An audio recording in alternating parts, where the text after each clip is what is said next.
Are you feeling the pinch of taxes, specifically property taxes?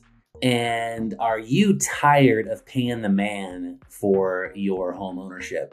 And are you tired of getting those notices from the local county tax planning department? Well, I'm Fluellen, and I've been doing real estate for a really long time. And I'm here to tell you that we help homeowners buy and sell houses.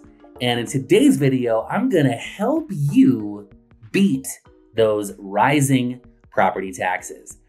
Now, the best way to do this is having a great relationship with a real estate agent, because by having those great real estate relationships, you have a great resource on the data.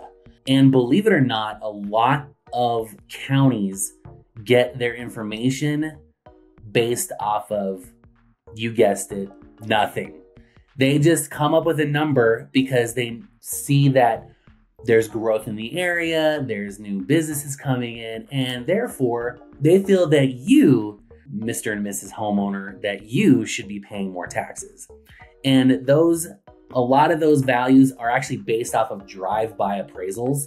So they're literally just driving by and they're like, yeah, their house is worth more. And also they can assess those values based off of improvements that you've done and permits that you've pulled.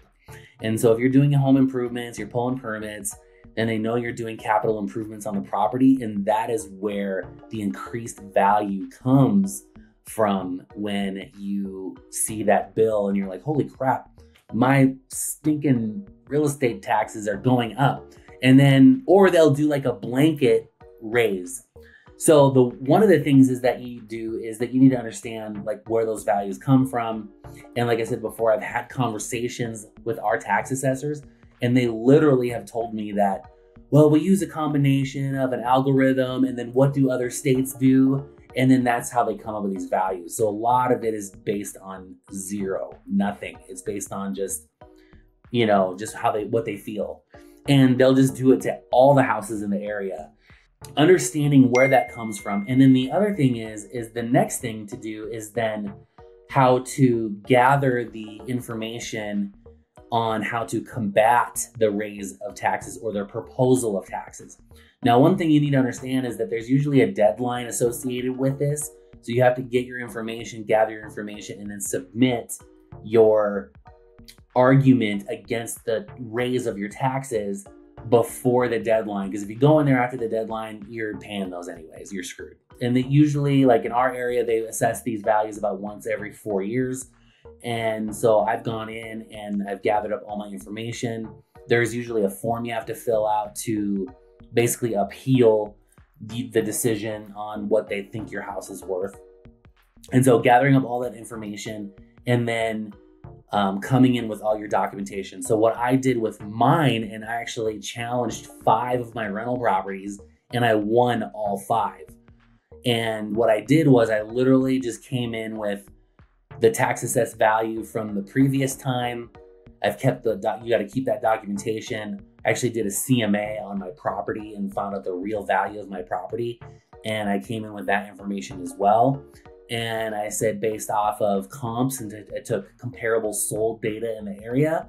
And I said, well, this is what value is based off of. It's based off of what someone's willing to pay for this house.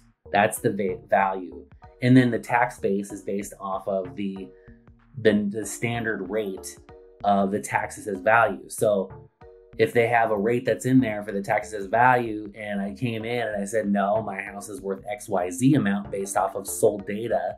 The one thing that they do too is when they're coming up with these assessed values is that they're projecting a value out there into the universe. So they're saying in 2025, your house is going to be worth this amount. Well, how do you come up with that number?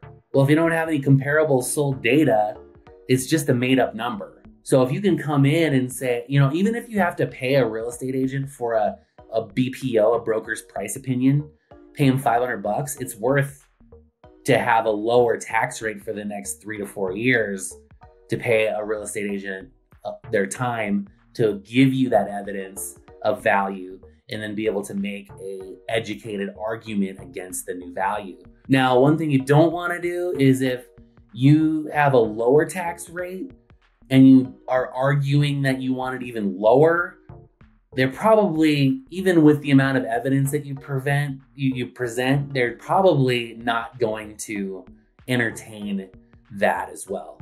And they're probably not going to entertain a ridiculously low value, because you have to also know what the natural, the attrition rate is. Like here in our area, it's 3% on the very low end, and 7% a year on the high end. So you have to give them something of reasonable argument to say, your house didn't go anywhere in the last 4 years. It did go somewhere. So if you can make a reasonable argument, then they're probably going to go with your assessed value versus what they just give you. And that's the best way to argue against it. Usually there's a grace period. A lot of times the assessor has to come back out, make sure you're not lying, because they will order an interior evaluation. And if you have hardwood floors and gold faucets and all this kind of stuff, then they're going to call you BS, of course. So you just got to come in fully prepared. And that, my friends, is the best way to combat these rising real estate taxes. So if you want to learn more about how I do this and how I put these things together, give me a call, shoot me a text, shoot me a DM, and don't forget to like and subscribe and hit that alerts for all of these fun knowledge nuggets. I'm JP Fluellen. We'll catch you on the next video. Peace.